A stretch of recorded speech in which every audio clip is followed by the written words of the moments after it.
Being a comedian is the greatest job in the world. Like, greatest job in the world once you get to my level. The only thing I don't like is all the travel. I'm always flying somewhere, always in an airport. Even flying into Chicago a couple days ago, 2.5-hour flight delay. I'm stuck in an airport bar talking to some random asshole. And I got nowhere to go. So I'm like, hey man, what do you do? And he says, and I quote, "Oh, nothing right now. But I used to be a priest."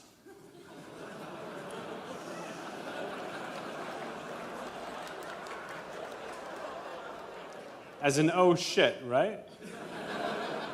But I got nowhere to go. So we keep talking, we keep drinking. Finally, 2 hours goes by. Guy gets up, he says, hey man, I gotta catch my flight.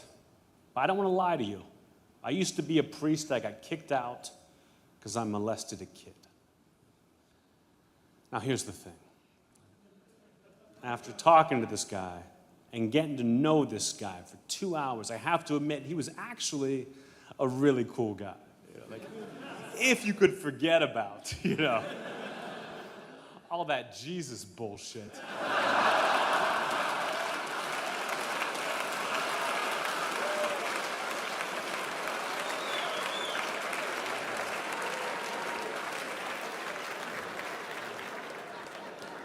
Yeah, that's a favorite. I'm probably going to tell it again later. But it's not all bad news with me, My grandfather turns 100 years old next month.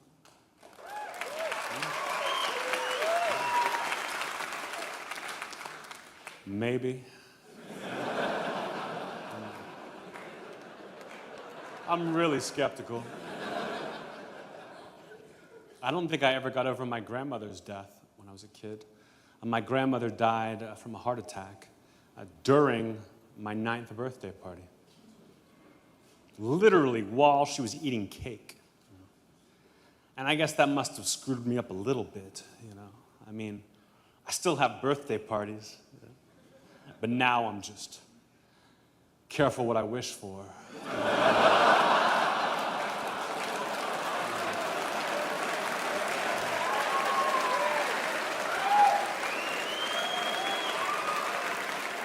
Sure, my dad had his problems, he had his issues.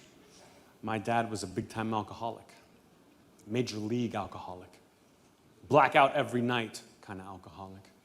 But to his credit, my dad never once laid a finger on either me or my mom, not once.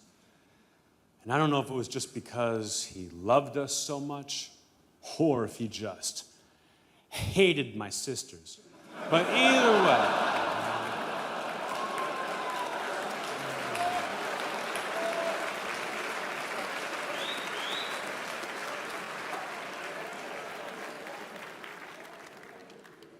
way, it was a great dad.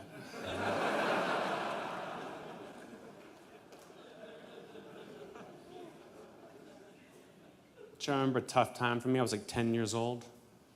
My parents called me into their bedroom. They say, Anthony, we want to get a divorce. You have to decide which one of us you want to live with. And I was a 10-year-old kid. I didn't know any better. I just said, Dad, I want to live with Dad. It was heartbreaking. My mom just looked at the floor and said, well, whatever you want, Anthony. And my dad just said, I don't want a divorce anymore.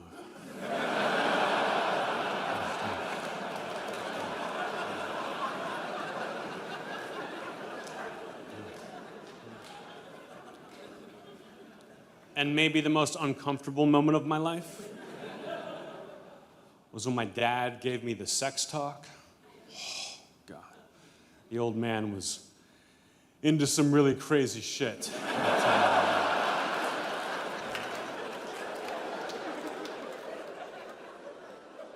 But then maybe the greatest moment of my life ever, I think this is like a universal thing for guys.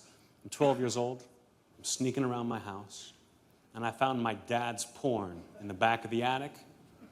That was a great day. That was a game changer for me. But then the worst day of my life was the day I found my mom's porn. in the back of that video store.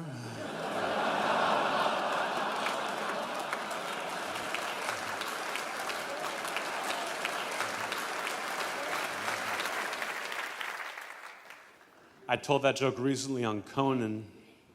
That's right, Conan.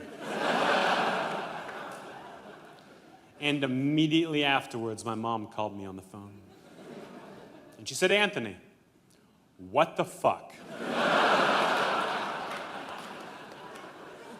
Do you really have to make up a joke that makes me sound like I work in pornography and then say it on Conan? That's my least favorite joke that you have. And I just said, well, Mom, that's only because you haven't heard the other jokes I tell about you.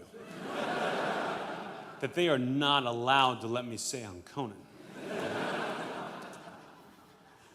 Per example.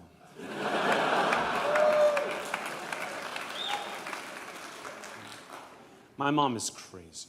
Right? People always like to joke, oh, my mom's crazy. My mom is crazy. Right?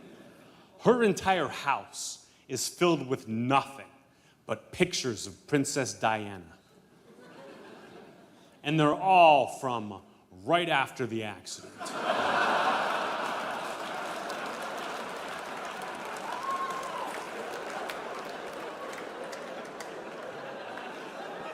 Most of them she drew, like it's really fucked up, you guys.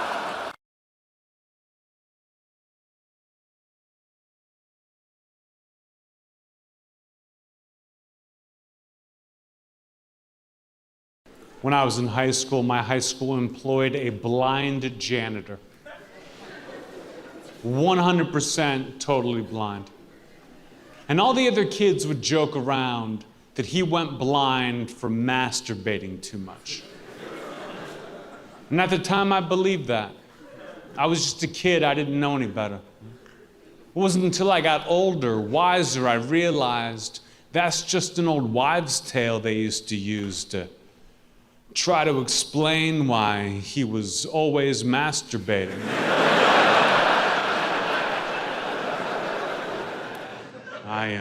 I of course live in Los Angeles. I've got a nice place, obviously. My brother's been staying with me for a couple of weeks now, which has been awful. My brother's crazy. Even my neighbors hate him. The other day I opened up the door, I caught him masturbating. He looks me right in the eyes and goes, "Shut the door." I said, "Get inside."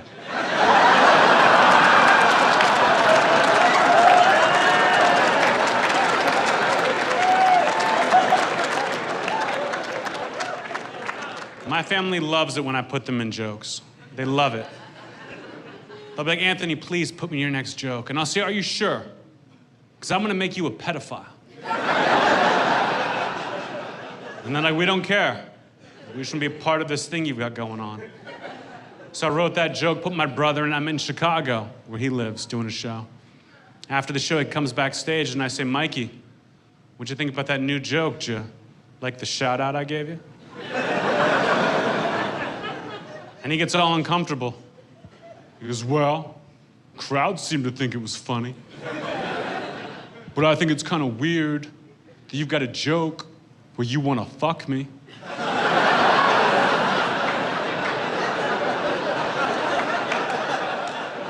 And I said, "What, Mikey? No. No, Mikey, you're my brother. That's a joke about you masturbating in front of my house." And he goes, "Yeah." And then you're like, "Get back inside."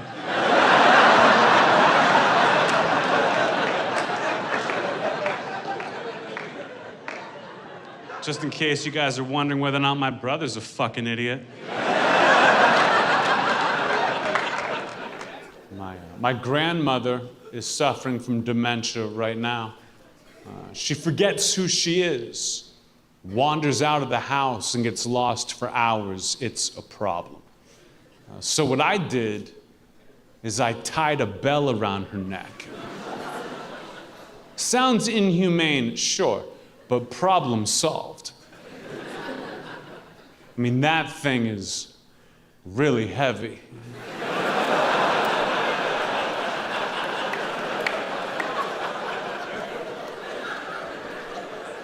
If you're not laughing right now, the problem is your imagination. Don't get mad at me because you don't know how big bells can get. Man, my parents were strict. Mom and Dad were strict. My mom and dad once made me smoke an entire pack of cigarettes. An entire pack of cigarettes in one sitting, just to teach me an important lesson about brand loyalty.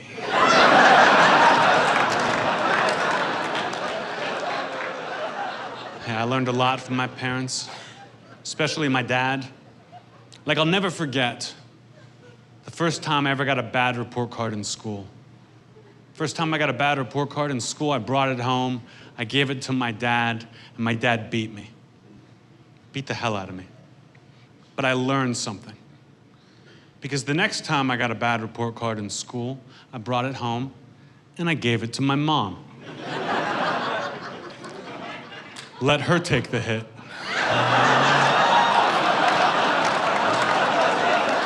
People ask me, what was it like? What was it like to take your friend to get her abortion? It was boring. I don't know why I thought it was gonna be fun and exciting. But trust me, the only person more disappointed than me that day was the baby, right?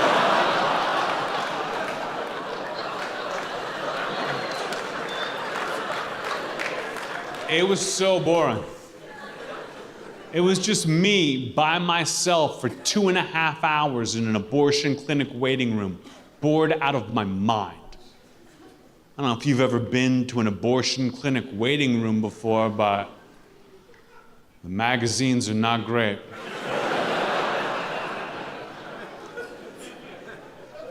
The whole place is filled with kids for some reason.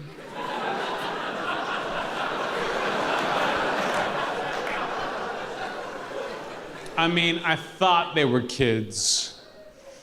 Turns out they were just ghosts. What's the difference?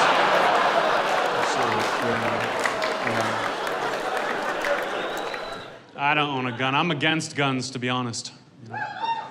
When I was a kid, my parents had a gun. My parents said we had to have a gun. Gotta have a gun to protect the 5 children. Gotta have a gun to protect our 5 children. Of course, they eventually got rid of it to protect their 4 children.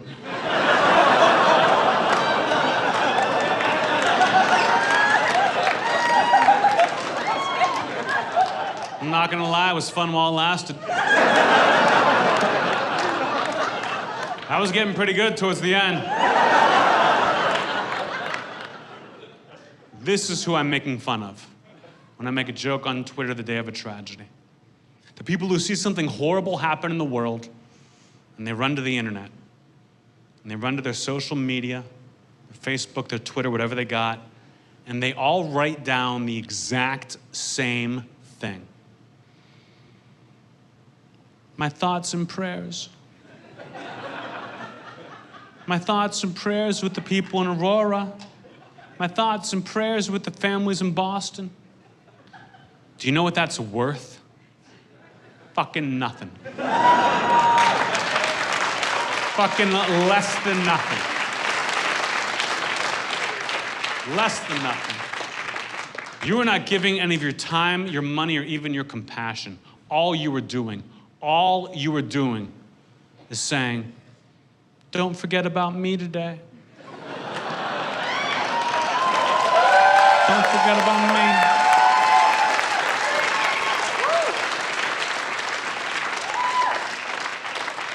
Lots of crazy distractions in the news right now, but don't forget how sad I am. Those people are worthless and they deserve to be made fun of. They're like a wedding photographer who only takes selfies. You understand?